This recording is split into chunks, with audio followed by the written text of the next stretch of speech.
Om Shanti. Good morning. 25 सितंबर 2022 आज Sunday है।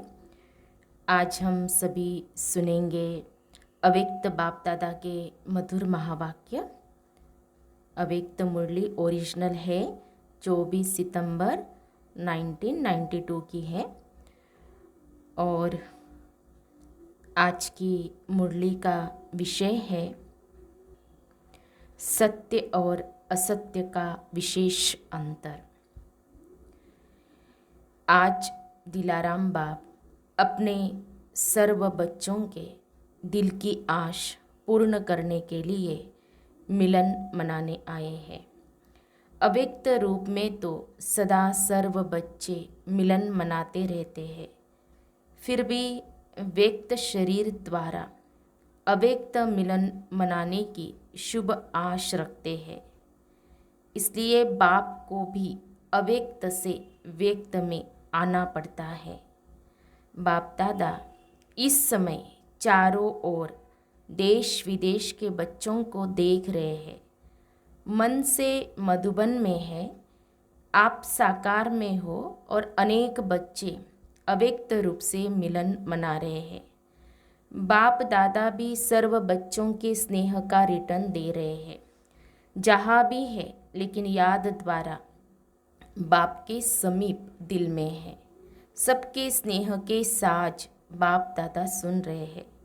बाप जानते हैं कि बच्चों के लिए सिवाय बाप के और कोई याद करने वाला है नहीं, और बाप को भी सिवाय बच्चों के और कोई है नहीं। सदा इसी स्मृति में रहते हैं कि मैं बाबा का और बाबा मेरा। यही स्मृति सहज भी है और समर्थ बनाने वाली है। ऐसा स्मृति स्वरूप स्नेही बच्चा साकार में तो क्या, लेकिन स्वप्न में भी कभी असमर्थ हो नहीं सकता। असमर्थ होना अर्थात मेरा बाबा के बजाय कोई और मेरापन आता है। एक मेरा बाबा, यह है मिलन मनाना। अगर एक के बजाय दो मेरा हुआ तो क्या हो जाता? वह है मिलना और वह है झमेला। कई बच्चे समझते हैं बाबा तो मेरा है ही, लेकिन और भी एक दो को मेरा करना ही पड़ता है। कहते हैं और कोई नहीं, सिर्फ एक आधार चाहिए। लेकिन वायदा क्या है?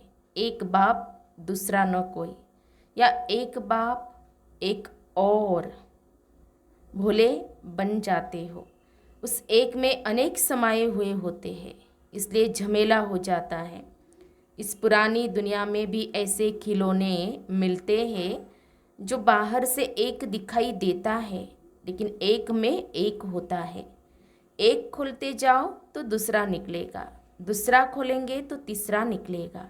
यह भी ऐसा ही खिलौना है, दिखाई एक देता लेकिन अंदर समाये हुए अनेक है। और जब झमेले में चले गए तो मिलन मनाना कैसे हो सकता? झमेले में ही लगे रहेंगे या मिलन मनाएंगे? सिर्फ दो नहीं सोचो, सिवाय एक बाप के संकल्प में भी अगर कोई आत्मा को व प्रकृति के साधन को मेरा सहारा स्वीकार किया तो यह ऑटोमेटिक ईश्वरीय मशीनरी बहुत फास्ट गति से कार्य करती है। जिस सेकंड अन्य को सहारा बनाया उसी सेकंड मन बुद्धि का बाप से किनारा हो जाता है। सत्य बाप से किनारा होने के कारण बुद्धि असत्य को सत्य, रॉन्ग को राइट मानने लगती है, उल्टी जजमेंट देने लगती है। कितना भी कोई समझाएगा कि यह राइट नहीं है, लेकिन वह यथार्थ को, सत्य को भी असत्य की शक्ति से समझाने वाले को रॉन्ग सिद्ध करेगा। यह सदा याद रखो कि आजकल ड्रामा अनुसार असत्य का राज्य है और असत्य के राज्य अधिकारी प्रेसिडेंट रावण है।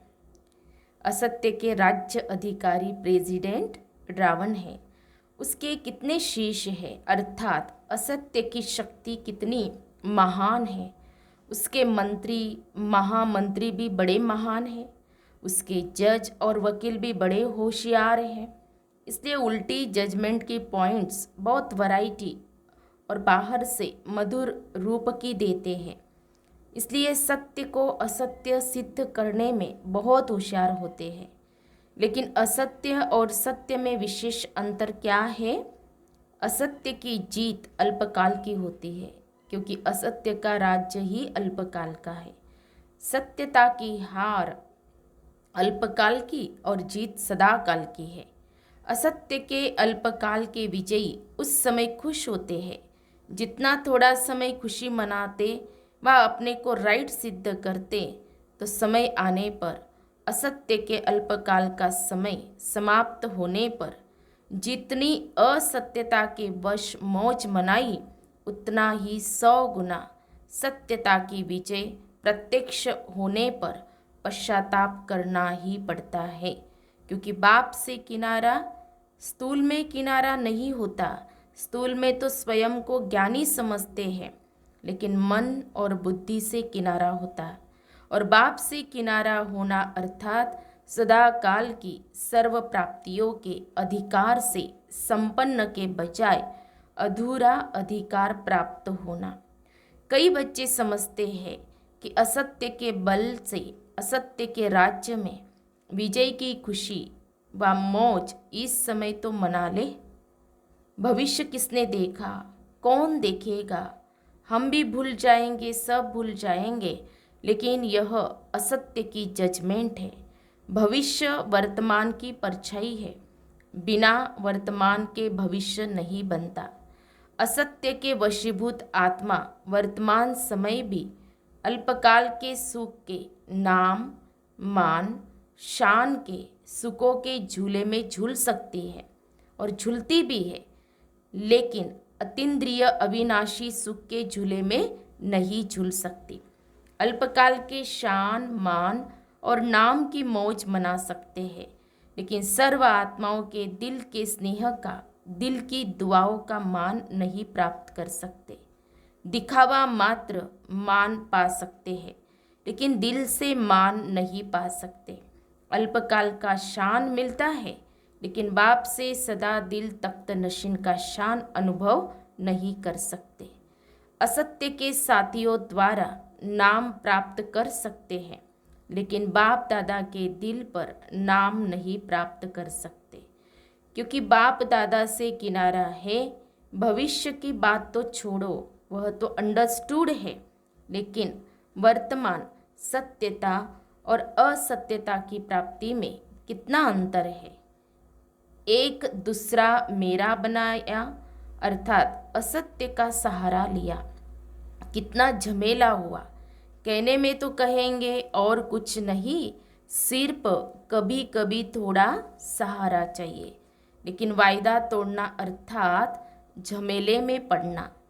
क्या ऐसा वायदा किया है? एक मेरा बाबा और कभी कभी दूसरा भी अलाउ है, ये लिखा था क्या? चाहे अल्पकाल के नाम मान शान का सहारा लो, चाहे व्यक्ति का लो, चाहे वैभव का लो। जब दूसरा न कोई तो फिर दूसरा कहाँ से आया? यह असत्य के राज्य के झमेले में फंसाने की चतुराइया है। जैसे बाप कहते हैं ना, मैं जो हूँ, जैसा हो वैसा मुझे नंबरवार जानते हैं। ऐसे असत्य के राज्य अधिकारी रावण को भी जो है, जैसा है वैसे सदा नहीं जानते हो। कभी भूल जाते हो, कभी जानते हो। राज्य अधिकारी है तो यह ताकत कम होगी, चाहे झूठा हो चाहे सच्चा हो, लेकिन राज्य तो है ना। इसलिए अपने को चेक करो, दूसरे को नहीं। आजकल दूसरों को चेक करने में सब होशियार हो गए हैं। बाप दादा कहते हैं अपना चेकर बनो और दूसरे का मेकर बनो, लेकिन करते क्या हो?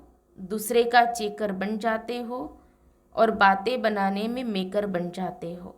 बाप दादा रोज की हर एक बच्चे की कौन सी कहानियाँ सुनते हैं। बहुत बड़ा किताब है कहानियों का। तो अपने को चेक करो, दूसरे को चेक करने लगते हो तो लंबी कथाएं बन जाती हैं और अपने को चेक करेंगे तो सब कथाएं समाप्त हो एक सत्य जीवन की कथा प्रैक्टिकल में चलेगी। सभी कहते हैं बाबा आपसे बहुत प्यार है, सिर्फ कहते हो व करते भी हो, क्या कहेंगे? कभी कहते हो कभी करते हो। बाप के प्यार का प्रत्यक्ष सबूत बाप ने दे दिया, जो हो जैसे हो मेरे हो। लेकिन अभी बच्चों को सबूत देना है। क्या सबूत देना है? बाप कहते हैं जो हो जैसे हो मेरे हो।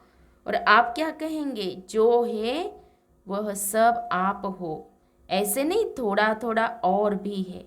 बाप से प्यार है, लेकिन कभी कभी असत्य के राज्य के प्रभाव में आ जाते हैं। अच्छा, चारों ओर के यथार्थ सत्य को परखने वाले सच्चे बाप के सच्चे बच्चों को, सर्व स्नेह में समाये हुए श्रेष्ठ आत्माओं को, सर्व सदा वायदे को निभाने वाली समर्थ आत्माओं को, सर्व यथार्थ परखने वाली शक्तिशाली आत्माओं को, सर्व याद और सेवा में निर्विघ्न रहने वाले सदा साथ और समीप रहने वाले बच्चों को याद प्यार और नमस्ते। हम रूहानी बच्चों की रूहानी बाप दादा को याद प्यार और नमस्ते नमस्ते। ओम शांति ओम शांति ओम शांति। गुड मॉर्निंग बाप दादा, शुक्रिया बाप दादा, थैंक्स बाप दादा, पद्मा पदम शुक्रिया आपका। फिर है मधुबन निवासियों प्रति अव्यक्त बाप दादा के मधुर महावाक्य। मधुबन निवासियों को कितने प्रत्यक्ष फल मिलते हैं? मधुबन की विशेषता क्या है जो और कहाँ नहीं मिलती? श्रेष्ठ कर्म भूमि पर रहने वाले सदा फॉलो फादर करते हैं। मधुबन की श्रेष्ठता तो यह है कि ब्रह्मा बाप की विशेष कर्म भूमि है। तो मधुबन निवासी जो भी कर्म करते हैं वो फॉलो फादर करते हैं। कर्म भूमि में विशेषता कर्म की है, तो कर्म में फॉलो है। जो भी अमृत वेले से लेकर रात तक कर्म करते हो उसमें फॉलो फादर है। मधुबन निवासियों को और एक्स्ट्रा कर्म भूमि की याद का बल है। वह कर्म में दिखाई देता है, वह देना है। क्या कहेंगे? आप अपने में देखते हो, एक एक कदम सामने लाओ। उठना बैठना चलना बोलना संबंध संपर्क में आना, सब में ब्रह्मा बाप के कर्म को फॉलो है। कर्म भूमि का फायदा तो यही है ना। तो इतना लाभ ले रहे हो, शक्तियाँ क्या समझती है? कर्म भूमि का लाभ जितना मधुबन ले सकता है उतना औरों को लेने आना पड़ता है, और आपको मिला हुआ है। वरदान भूमि है, कर्म भूमि है, तो हर कर्म वरदान योग्य है। जो कोई भी देखे तो मुख से वरदान निकले, इसको कहेंगे वरदान भूमि का वरदान लेना। चाहे साधारण कर्म कर रहे हो, लेकिन साधारण कर्म में विशेषता दिखाई दे, यही मधुबन की विशेषता है ना। विशेष ब्रह्मा बाप की अपने कर्म भूमि में रहने वालों के प्रति यह विशेष श्रेष्ठ आश है कि मधुबन का एक एक ब्राह्मण आत्मा, श्रेष्ठ आत्मा, हर कर्म में ब्रह्मा बाप के कर्म का दर्पण हो। तो दर्पण में क्या दिखाई देता है? यही दिखाई देता है ना। अगर आप दर्पण में खड़े होंगे तो हूबहू आप ही दिखाई देंगे या दूसरा दिखाई देगा? तो ब्रह्मा बाप के कर्म आपके कर्म के दर्पण में दिखाई दे, भाग्यवान हो। ये तो सदा सभी कहते भी है और है भी, लेकिन हर कर्म में ब्रह्मा बाप के कर्म दिखाई दे। ये सर्टिफिकेट कौन लेगा और कब लेंगे? लेना तो है ना, या ले लिया है? जिसने यह सर्टिफिकेट ले लिया है कि हर कर्म में ब्रह्मा बाप के कर्म दिखाई दे रहे हैं, उनका बोल ब्रह्मा का बोल समान, उठना बैठना देखना चलना सब समान, ऐसा सर्टिफिकेट लिया है। जिसको लेना है वो हाथ उठाओ। यह भी अच्छा है, कहने से पहले करके दिखाएंगे, लेकिन यह लक्ष्य रखो कि हर कर्म बाप समान हो। ब्रह्मा बाप को फॉलो करना तो सहज है ना। निराकारी बनना अर्थात सदा निराकारी स्थिति में स्थित होना, उसके बजाय कर्म में फॉलो करना उससे सहज है। तो ब्रह्मा बाप तो सहज काम दे रहा है, मुश्किल नहीं। तो सभी लक्ष्य रखो कि मधुबन में जहाँ देखे जिसको देखे ब्रह्मा बाप के कर्म दिखाई दे। कर्म में सर्वव्यापी ब्रह्मा कर सकते हो, जहाँ देखे ब्रह्मा समान हो सकता है ना। मधुबन की महिमा अर्थात मधुबन निवासियों की महिमा, मधुबन की दीवारों की महिमा नहीं है, मधुबन निवासियों की महिमा है। मधुबन की महिमा चारों ओर से रोज सुनते हो ना। मधुबन निवासियों की महिमा जो होती है वह किसकी है? आप सबकी है ना। नशा तो रहता है कि हम मधुबन निवासी है। जैसे यह नशा है वैसे यह नशा भी प्रत्यक्ष दिखाई दे कि यह ब्रह्मा बाप के समान फॉलो फादर करने वाले हैं। अच्छा, सभी संतुष्ट हो? कुछ साल्वेशन चाहिए? साल्वेशन की भूमि में बैठे हो, कितने बेफिक्र बैठे हो, शरीर की मेहनत करते हो। और तो सब बना बनाया मिलता है।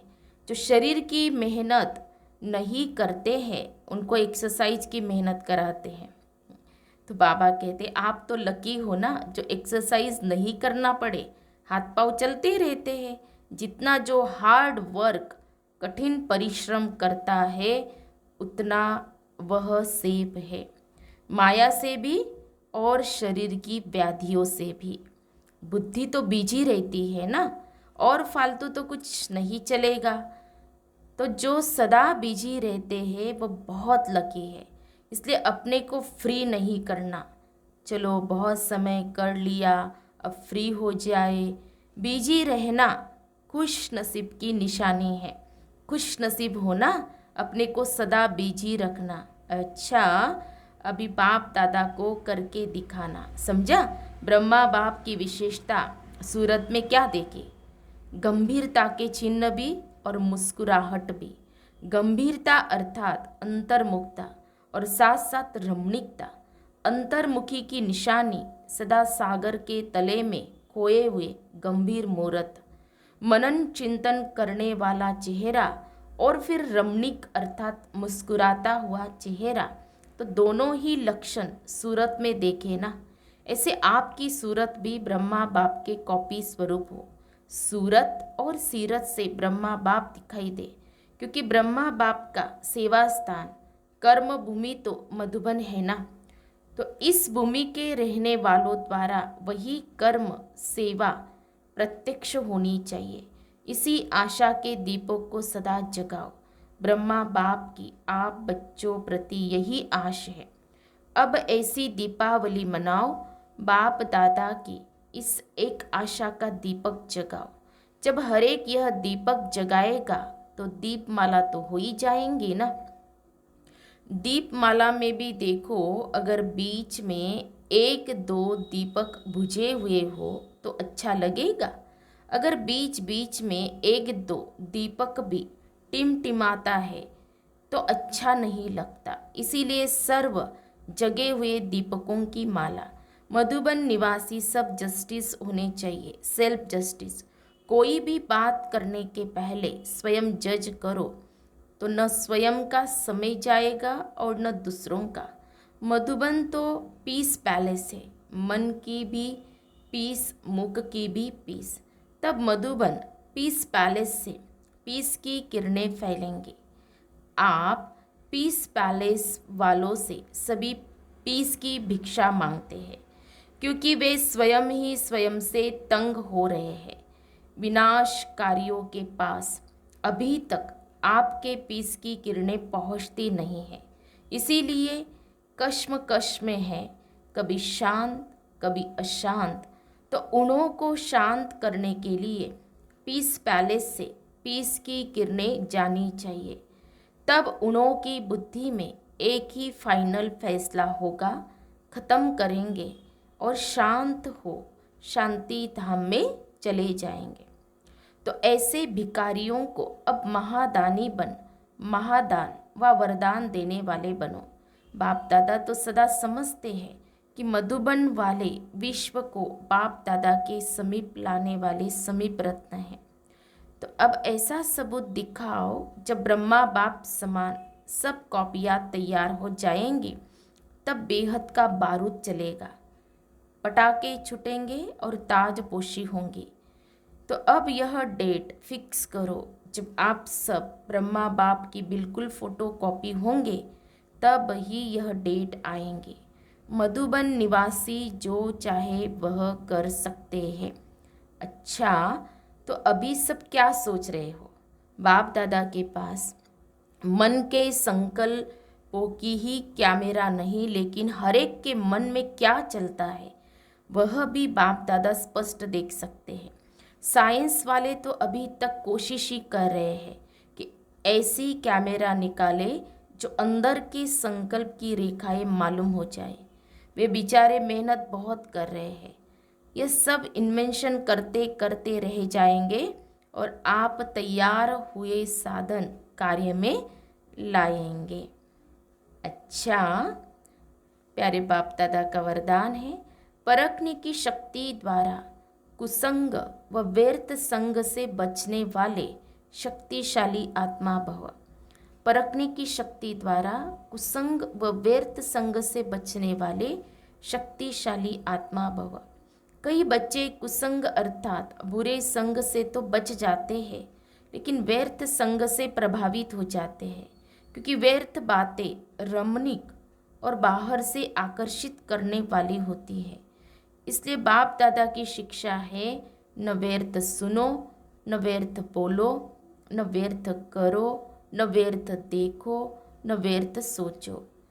ऐसे शक्तिशाली बनो जो बाप के सिवाय और कोई भी संग का रंग प्रभावित न करे।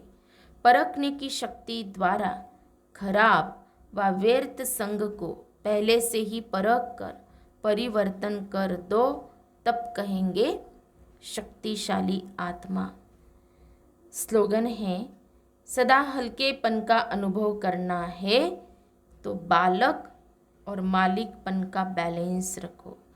सदा हल्केपन का अनुभव करना है तो बालक और मालिकपन का बैलेंस रखो। तो आज हम सब ने सुने अव्यक्त बाप दादा के मधुर महावाक्य, अव्यक्त मुरली हमने सुनी। तो आज विशेष प्यारे बाप दादा ने सत्य और असत्य का अंतर बताया, और बाबा ने यह कहा कि माया से अगर बचना है तो बिजी रहना है। जो हार्ड वर्क करते हैं उनको एक्सरसाइज करने की ज़रूरत नहीं है। तो बिजी रहना माना खुश नसीब की निशानी है। तो जो हार्ड वर्क करते हैं तो उनको शरीर की बीमारी भी नहीं होती है। ये प्यारे बाप दादा ने जैसे हम बच्चों को दवाई बताई है। और विशेष प्यारे बाप दादा ने आज की मुरली में अटेंशन खिंचवाया कि व्यर्थ से बचना है। न व्यर्थ बोलना है, न देखना है, न सुनना है, न सोचना है, न करना है। यह शक्तिशाली आत्मा की निशानी है, ये बाबा ने बताया है। तो आज हम सारा दिन इस स्वमान का अभ्यास करेंगे। आज की मुरली का मनन चिंतन भी सभी करेंगे और इस स्वमान में रहेंगे कि मैं खुश नसीब आत्मा हूँ और व्यर्थ से बचने वाली, व्यर्थ से बचकर रहने वाली मैं शक्तिशाली आत्मा हूँ, क्योंकि बाबा ने यही कहा, शक्तिशाली आत्मा की निशानी। तो विशेष 2 स्वमान का अभ्यास करेंगे। अच्छा, ओम शांति।